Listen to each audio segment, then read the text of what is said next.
Bonjour à tous, on se retrouve aujourd'hui pour un corrigé d'exercice. On va essayer de calculer le périmètre d'une figure qui n'est pas une figure classique, qui n'est pas une figure usuelle. Alors, voyons un petit peu à quoi ressemble cette figure.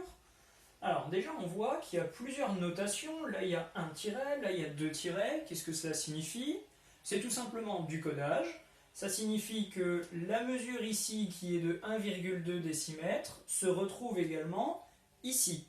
De même, la mesure de 54 mm se retrouve également sur le segment RQ. Bien.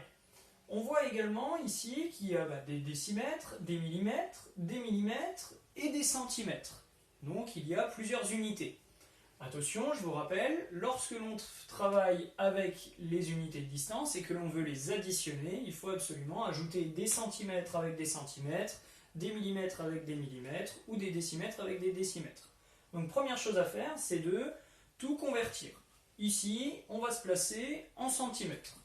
Alors 1,2 décimètres. Si vous avez votre tableau de conversion en tête, donc là je suis en décimètres, si je vais juste à droite, je passe en centimètres. Ça fait donc 12 centimètres. Le 9 est le chiffre des unités. Pour passer de millimètres à centimètres, je décale la virgule d'un rang vers la gauche, donc 13,9 centimètres. Ok.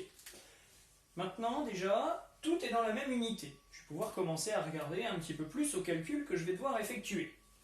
Alors, il y a déjà ces morceaux-là à ajouter. Les deux morceaux en rouge. Pour ça, je vais faire 1,2 décimètres, donc 12 cm, que je vais compter deux fois. Donc il va y avoir 12 plus 12. Ensuite, je vais compter ce qui est en vert, ici, deux segments de longueur 54 mm, c'est-à-dire 5,4 cm. Plus 5,4 plus 5,4. Dernière chose à compter, ce qu'il y a ici, c'est en fait un demi-cercle. Alors comment faire pour déterminer ici la longueur de ce demi-cercle? Pour ça, vous connaissez la formule qui donne le périmètre d'un cercle, on va l'appliquer. Une fois qu'on aura trouvé le périmètre du cercle, on divisera par 2. Alors je vais faire un petit calcul préalable. Périmètre du cercle,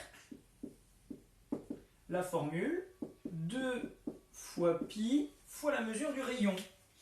Attention, ici 10 cm n'est pas le rayon, mais c'est un diamètre. Si je veux le rayon, il faut considérer une mesure qui est égale à la moitié. 2 fois pi fois 5.